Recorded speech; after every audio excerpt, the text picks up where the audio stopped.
Yes, I see what you mean, Coach. I must admit his behavior has been a bit strange lately. Thank you for coming here tonight to bring that to my attention. You want to see me, Vince? Yes, thank you for coming to see me. I wanted to take this chance to compliment you on your hard work so far this year and let you know that it has not gone unnoticed. The matches you've competed in over the last few months have helped to determine your entry number into one of the greatest matches in sports entertainment, the Royal Rumble. As you know, the Rumble takes place in 2 weeks. And tonight's match is your last chance to improve your entry number. And it must be your lucky day. Because Mr. McMahon, in his infinite wisdom, has come up with a typically brilliant plan to give you a choice of matches. You see, if you're fairly happy with your current number, you can compete in an Iron Man match tonight. When it's over, your opponent's number of pinfalls or submissions will be subtracted from yours. The resulting number will be added to your current entry number. So, if you score 3 points and your opponent scores 1, your entry number improves by 2. But if it's the other way around, your number falls by 2. Or if you prefer to take a big risk for a big reward, you can compete tonight in a triple threat match against the number 1 and number 30 entrants. Win that match, and you'll get to enter the Royal Rumble last at number 30, which gives you a huge advantage. If you lose the triple threat, however, you'll enter at number 1 and have to face 29 other superstars in order to win. I love it. That's sheer genius, Mr. McMahon. Take it under advisement for a minute. Let me know which match you want to compete in tonight. Keep in mind that the higher your entry number, the later you enter the Royal Rumble, and the better your chances. Mr. McMahon makes a tempting offer, but I've worked hard to get the number I have, and I'm going to play it safe and accept the Iron Man match. All I've got to do for that number 30 spot is beat 2 stiffs in a triple threat. No problem. There's no way I'll lose. Well, who cares if I didn't get to finish that anyway.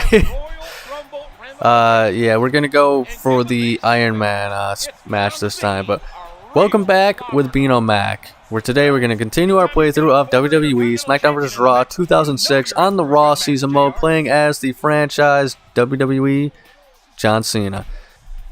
And yeah, pretty much the thing I don't like about this is that with this Royal Rumble storyline, it's literally just the exact same as if you would be on SmackDown, and that's a little lame, honestly.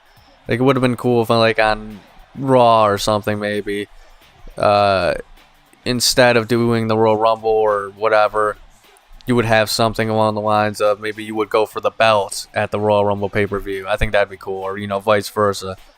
Also, maybe just even different ways of how you up your number for the Royal Rumble, because, you know, you have 15, and, you know, it would have been cool if, like, they just had, like, a few more matches that you would have before you get to the Royal Rumble that would, you know, win or lose, it would up your spot or something like that. But I think that's what they would do in next year's game, but, you know, whatever. I mean, it's not the biggest deal, I guess, but I decide, you know, we'll switch it up this time. We'll go with the Iron Man match.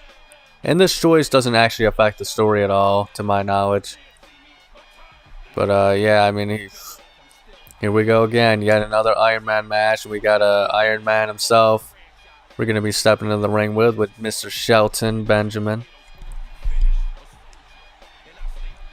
But overall, I mean, it shouldn't be too tough of a match, really.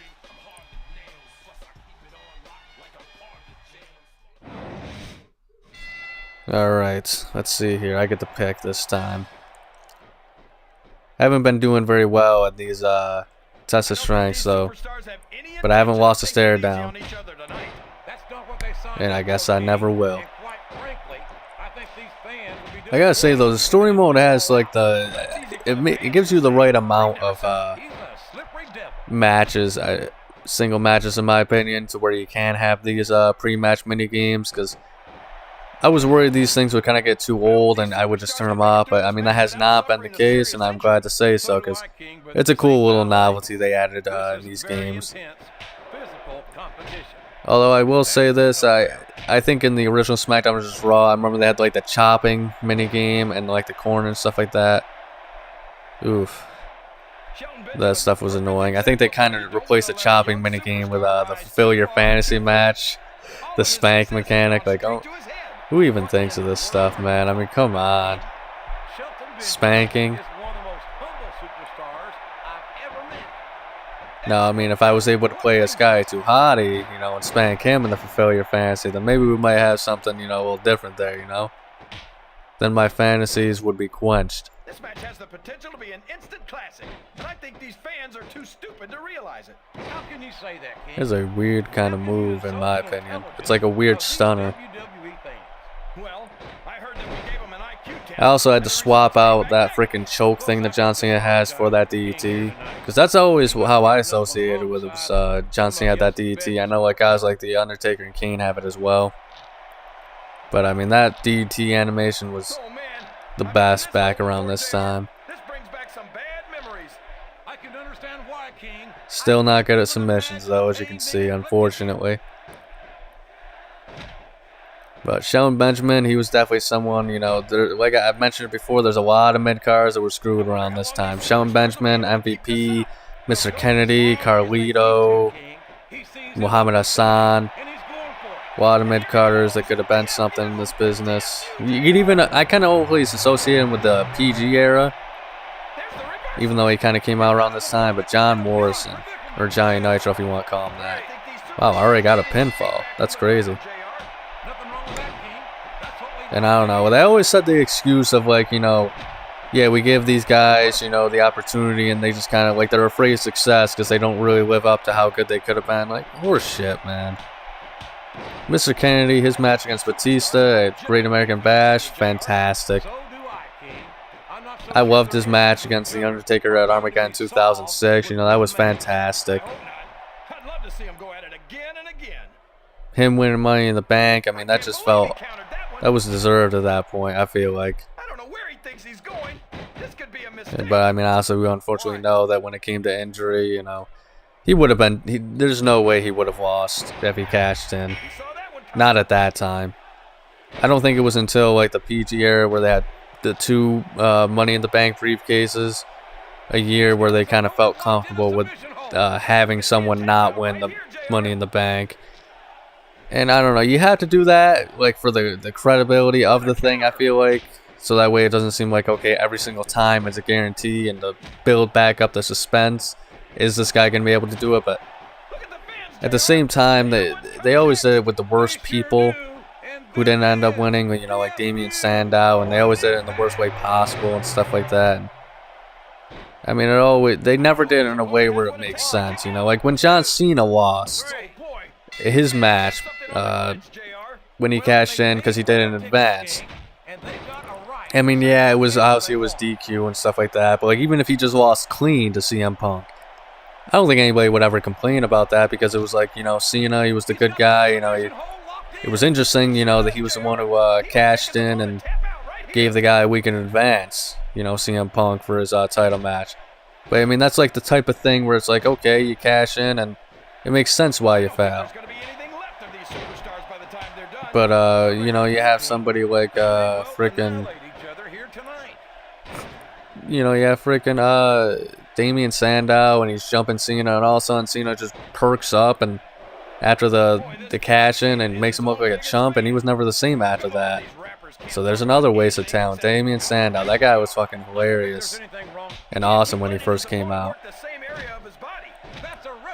Well, maybe as Damien Sandow, not freaking Idol Stevens, I think his name was around this time. But I don't know, some people in WWE, like, they just really must not have liked him or something, because he got over with the Mizdow stuff, and they just mistook that as, you know, oh, well, obviously the people are liking the imitation gimmicks and all sorts of stuff, and I don't know. I mean, he hasn't been back since. It's like they just didn't see him as an asset for whatever reason. He's as good in the ring as he is on the microphone. He went straight for the pin. Let's see if... Oh. I thought for sure I actually might be able to get that, but seems to reverse my freaking FU attempt. But Shelton Benjamin was also another perfect... Shelton Benjamin, in all honesty, like, it wasn't even that he didn't get that he blew some opportunities. He just never got the opportunity to main event, really. I mean, he had his matches with Shawn Michaels were fantastic. And then they gave him that, you know, stupid gimmick where, you know, he had his mama brought around, and I didn't think it was the worst thing ever. I thought it was kind of funny, especially when his mom recognized Val Venus, and then when Val Venus told her that he was a porn star, pretty much, she made Shawn Benjamin had to fight him and stuff like that. So I mean, it led to some funny moments and matches and stuff like that. But yeah, I mean, as far as a serious thing, it definitely killed his main event run, and they never really gave him the opportunity. But Shawn Benjamin was the kind of guy where if he was ever put in that spot, he wouldn't have blown it, but they didn't want to put him in that spot. That's right, JR. You don't see a lot of matches won with one or two big moves. He should have been a Mr. Money in the Bank when you really think about it. But, you know, whatever. I mean, he's been back. He's in AEW now, so I wish him the best there. He's going for the cover, JR. See if this will count me as a pin. Wow. I am utterly shocked.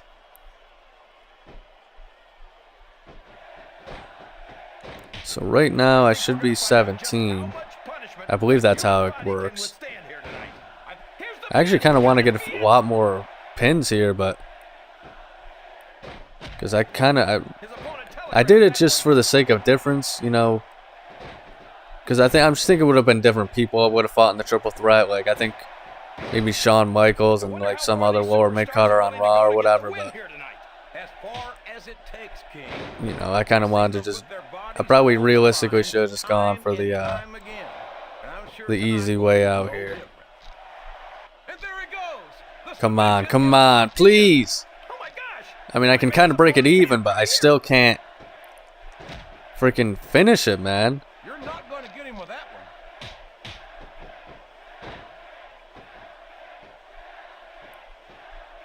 one. But I figured now is as good a time as ever for your question of the day for the video, or one of the questions of the day. Favorite era of John Cena? I don't think I've done that. Or maybe, actually, yeah, I think I did. I did talk about that in an earlier video, I think. I think in my Legends, you know, tour video. So you know what? Scratch that. How about favorite John Cena shirt? Not necessarily. If you want it to be just based off of the color, sure, but you know, he's had some pretty he's had some of the coolest shirts. Apparently he designed them himself as well, so that was pretty cool. I would have to argue. I think my favorite was probably when he had like the video game shirt. I forget exactly what game it was based off of, but it was like based off of an old like NES or SNES. I forget exactly what it was, but I think it was NES wrestling game or whatever. And it's, you know, John Cena in the game or whatever on his shirt, and it was like a black background. I always thought that was cool. The one where it was kind of based off of, I think, like the design reminded me of, I think it was like the beer or something like that. That one was a good one as well. I mean, orange is my favorite color, so it's 2010, late 2009 shirt was always also a good one. So yeah, he definitely had a lot of pretty cool shirts, you know. It seems like the most popular one, or the one that I see people wear all the time, was like his, I think it was 2012 green one. Because I see people in, you know, real life, that's the one they seem to wear, and you know, I think I've seen people online wearing that all the time, if they actually wear it and stuff like that, a John Cena shirt.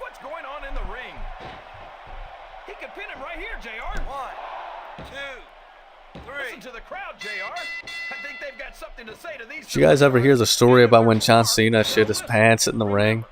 Oh man, that was hilarious. Pretty gross though. But apparently he had like, I forget what match it was exactly. I think it may have been with a CM Punk. He, freaking, I guess he was like sick with the flu or something like that. So he had to like, he got knocked out of the ring and he had to roll underneath the ring apron and he like shit his pants or something like that underneath the ring. And had to finish the match and keep going. And I don't know, that's that's just one of the craziest stories I've ever heard in WWE, period.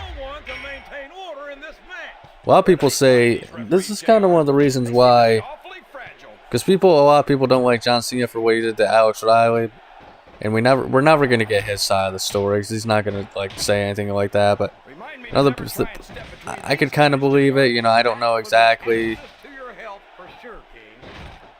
if I believe it. You know, it's kind of like it's always hearsay. You know, he said, she said thing, and once again, if somebody tells a story and they sound somewhat genuine with it, or maybe they even might believe it or stuff like that. People will always believe those stories, but I think I have heard a few people may have backed up Alex Riley on that story as well. But one person they always say that John Cena's not necessarily screwed over, but treated poorly was Tyler Rex, I guess. That asshole was waiting for me with that punch. And I don't know, like I don't know if I entirely believe that. Like, it may have happened, and maybe, who knows, maybe Rex, if you even know who this guy is, like he was pretty much as low on the that was close. He was pretty much as low on the card as you could possibly be during the PG era. So I mean, that's kind of saying something. He was a pretty big dude though. He even teamed with Curt Hawkins for a little while. I think the most notable thing he ever did was when him and Curt Hawkins had like a very, very small feud with Ryback when Ryback first came out. Like, they were the first official WWE roster members that I think Ryback feud had like any sort of match with. So I think like Tyler Rex, then like Curt Hawkins, then they tried to beat him at the same time, and Ryback kicked both their asses and moved on. But yeah, apparently he said, I think it was like 2011, 2012 or something like that, where John Cena pulled him aside and talked to him like a child, and said, like, because he had like a move that was like oh jeez Louise, man. Just never ends with the refs in this game. But Tyler Rex was pulled aside by John Cena, and John Cena talked down to Rex like a child, because Rex had like I think it was like his finisher was like the Godfather's, where it was like, I can't remember the name of the move. It was like the reverse Valley Driver or something weird like that. It was essentially, it wasn't like the pushing them up and tossing them FU or attitude adjustment. It was kind of like, where you kind of like, they kind of just slid off you, and it was kind of more of like you were dropping them on their head. And that sucks.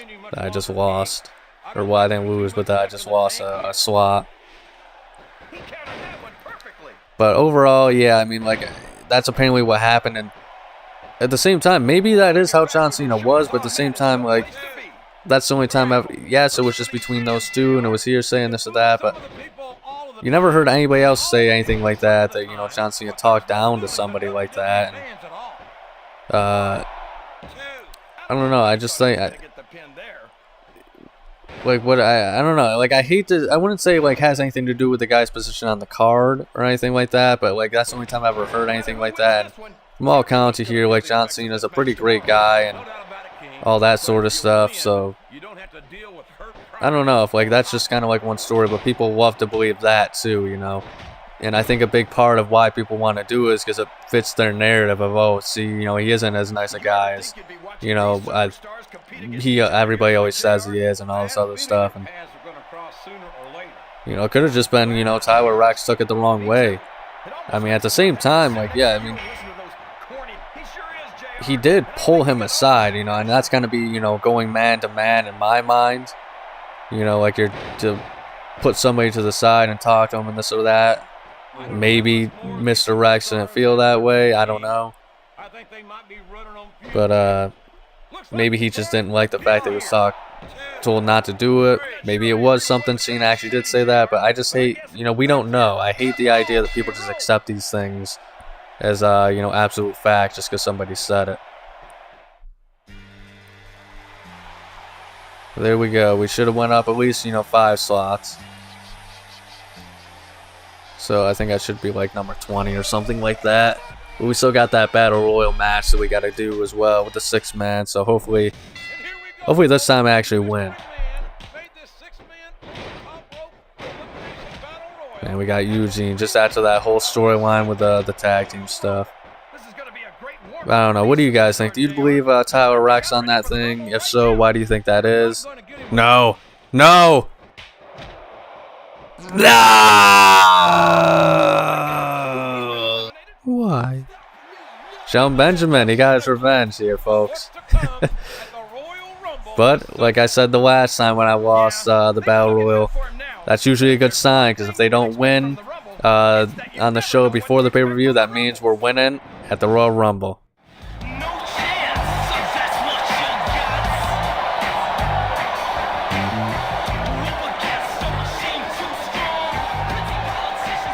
Ladies and gentlemen, as you know, earlier tonight we witnessed a classic bout for the World Heavyweight title. So before we begin the Royal Rumble match, allow me to formally introduce you to your new World Heavyweight Champion. You see, despite Eric Bischoff's apparent desire to keep the World Heavyweight Championship vacant, Raw will indeed have a champion to represent the brand at WrestleMania. And speaking of Eric Bischoff, I plan on personally coming to Raw tomorrow to get an explanation from him as to why he's been vacating every title on the brand. Mr. McMahon's coming to Raw tomorrow night. I'd hate to be in Eric Bischoff's shoes right about now. Who wouldn't, generally speaking? Now remember, the man who wins tonight's Royal Rumble will earn a title opportunity at the greatest sports entertainment spectacle of all time, WrestleMania 22. Yes, the road to WrestleMania begins right here, right now, in this very ring. No chance, so that's what you got. Alright, so like I said, I mean, this game, it's pretty annoying. They have this thing where like you have to watch the entirety of the Royal Rumble match itself. But, you know, I just skipped into the thing. And yeah, it looks like we were number 20. Come on, help me, Hassan.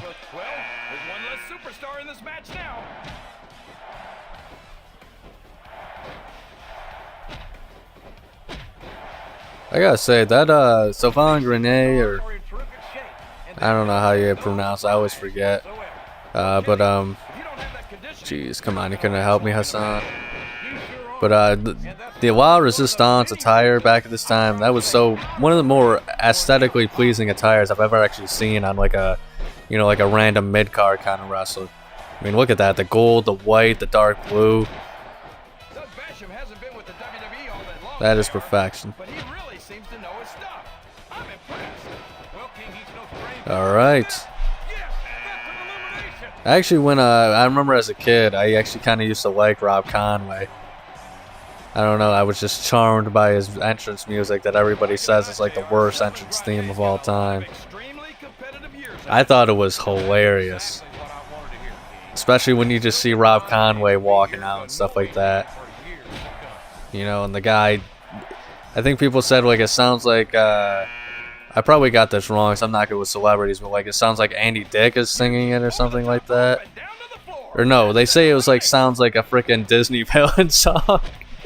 It's awesome though, because it really does sound like that, and that's what is so perfect about it. It's just such a stupid song, you know. I love the corniness of it all. Ain't I a sight to see? The whole damn world wants to look like me, but they don't. So just look at me. Like, it's so bad it's good kind of territory. That's how it is for me. And it has that stupid piano. Oh man, I actually hope he comes out during this match. I haven't been paying it. I like fast forwarded through until I came in, so I hope I haven't been paying attention to came out, but I hope he does. We had the other two members, you know, Rene Dupree's helping me here. Now it's time to betray him. It was cool in Day of Reckoning though. I don't think they have it in this game, but in Day of Reckoning they actually had it where Rene Dupree comes out with his dog, Fifi, I think her name was. You know, that's just kind of cool in my opinion. I think that's the only time like a dog entrance has ever been in the game. Oh, here we go. He always had that stupid freaking dance, the French tickler. Like, jeez Louise. Between that and the 5-knuckle shuffle, all these freaking slang terms or euphemisms or whatever you would call them. Damn, he's actually kind of giving me the business. Sorry I made fun of your freaking dance. Oh no! Oh no! Oh god! Okay, come on, come on, please, please, please, please! No, no, no, no. Okay. Thank God those two were busy, or else that would have been done for me. But you get more energy when you eliminate people. So, Orton, you helped me get rid of Kennedy. Help me get rid of fucking Rene Dupree.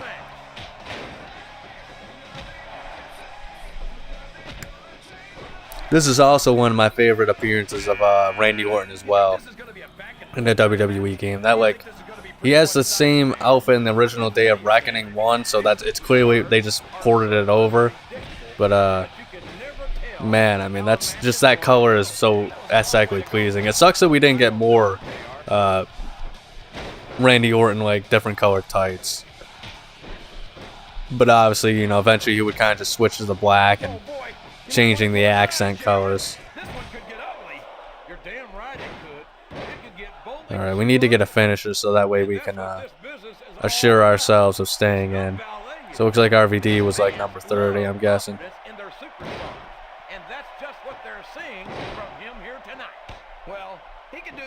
Oh no, RVD, oh, you got sick of my taunting.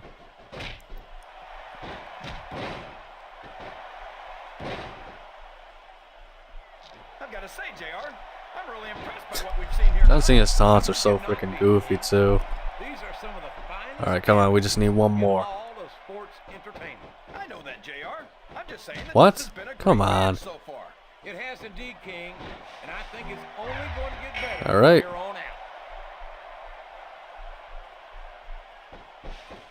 There we go.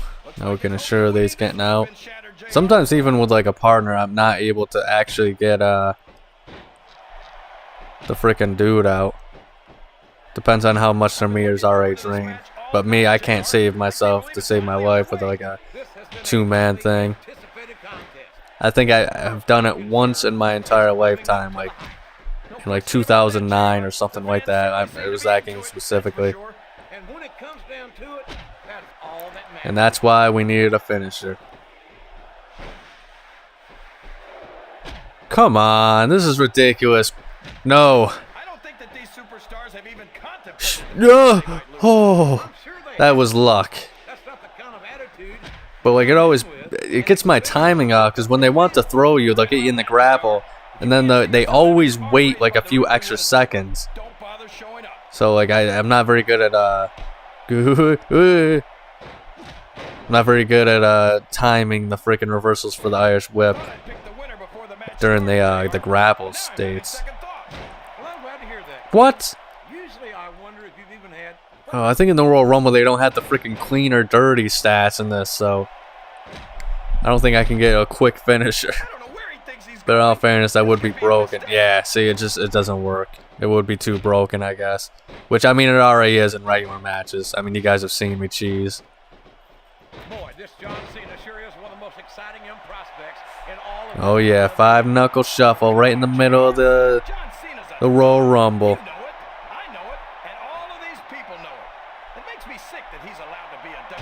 Speaking of which, what's your guys' favorite Royal Rumble match? And on top of that, if you want to answer, who's your favorite surprise entrant?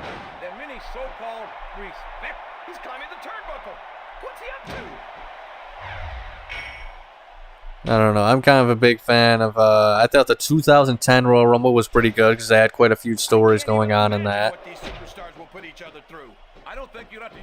2000 Royal Rumble, for what it was alright.